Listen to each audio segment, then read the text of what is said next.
What it do, Smite crew, with the Season of Hope update dropping not too long ago bringing a plethora of huge changes to Smite, I think I'd like to take today to rant about one of the biggest and most controversial changes of the entire patch, the Aphrodite buffs. Everyone's favorite e-girl god has went from only being duo queued in arena with Susano players to being one of the top gods across every game mode in the game. So, what happened and why is it such a problem? I think the first point to bring up is the fact that some gods are just inherently more frustrating to play against regardless of how good they are and how they fit in the meta. For example, a god for me would be Loki. Even when he's not good, I'm not particularly fond of seeing him in my games and having to play against him. I think the same can be said about Aphrodite.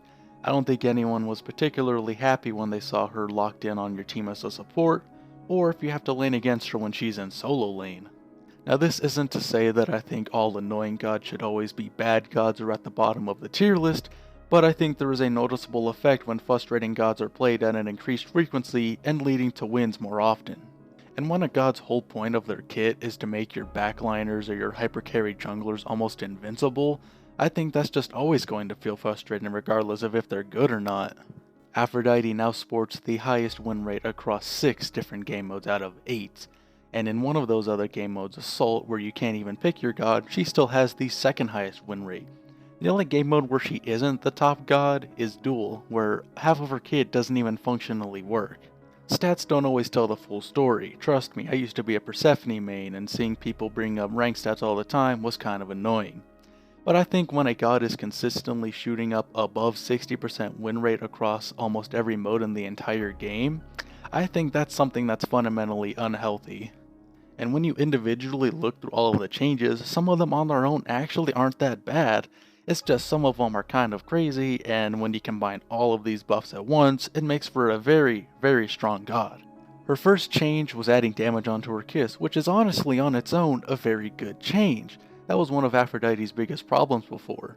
You only had 2 damaging abilities, which made proc items less useful on yourself, and it made you more reliant on your team. The real kicker with this ability now is how she shares 25% of her physical and magical procs now. Combine this with aura items, and in only about 4 or 5 items, you could be sharing over 200 of each prot to a hyper carry jungler. With the meta right now and how fast it takes to kill things, having a 200 of each prot Susano running at you building full damage is far from healthy, I think. This is by far the most egregious buff, and I think this should be heavily considered to be rolled back. This change could be good because it incentivizes you playing aphro tanky, which lets you play her in support, but that many prots combined with how many aura items you can build I think is pretty crazy, and I think it's very overtuned right now. Her next change was on her 3 Lovebirds. It decreased the heal per tick, but then it also changed from scaling off of magical power to scaling on your level, which again I think is a good shift. It allows you to build her tanky without worrying about completely gutting your heal, as that was always a big problem with trying to play aphro support before this change. This ability also provides a flat quarter-second ability cooldown reduction per tick to yourself and your ally also applying on this ability. I think that second part is definitely a little bit overkill, considering not only are you getting a flat cooldown reduction, your ally who you're connected to is also getting free cooldown reduction. Aphro has some deceptively long cooldowns, which would be nice for her to personally have flat CDR, but giving it for free to your hard carry assassin junglers and your backliners with long cooldowns I think is a little bit egregious. Her last buff was on her ultimate, which again, if you read it on its own, is a very nice buff. Using your ult will give you the jealousy effect for 5 seconds, increasing both yours and your linked allies' damage dealt by from 8% all the way up to 20% at rank 5. Again, on its own, I like this buff, but when you have a 200 of each prot Susano running at you with a 20% attack buff at the same time, I don't particularly enjoy playing against that. It doesn't help that this meta is very fast time to kill anyways, and even adding a 20% attack buff is kind of crazy. Aside from the heavy prot sharing, I think all of these changes on their own are very nice changes. The problem is having them all go in at once instead of trickling them in and seeing how aphro fares after the fact. Again, I think the only one that's quite egregious and should be heavily nerfed is the prot sharing, but again, all of these individual buffs aren't that bad. It's just having all of them at once is kind of much. I think a large annoyance that I have as a former Persephone main is how Hi-Rez handles frustration factor in gods.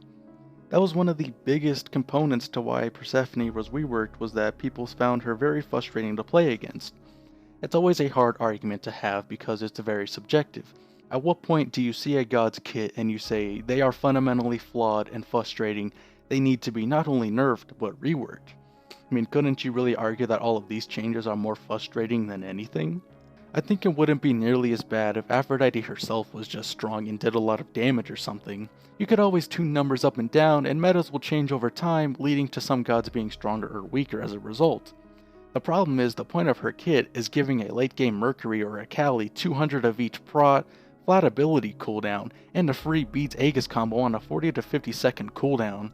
Is that really a inherently healthy choice for the game that isn't frustrating to play against?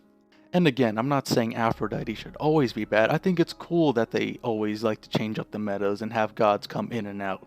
I think a lot of these changes on their own are very nice, and it's cool to see some gods who were bad for a long time be good and be in the meta. The problem is that there's a very big difference between being a top pick in the meta and being by far the most winningest god in the game. There's a very big difference between this god is good and this god has above 60% win rate in almost every game mode in the entire game. With all that being said, I hope Aphrodite mains do enjoy her time in the spotlight.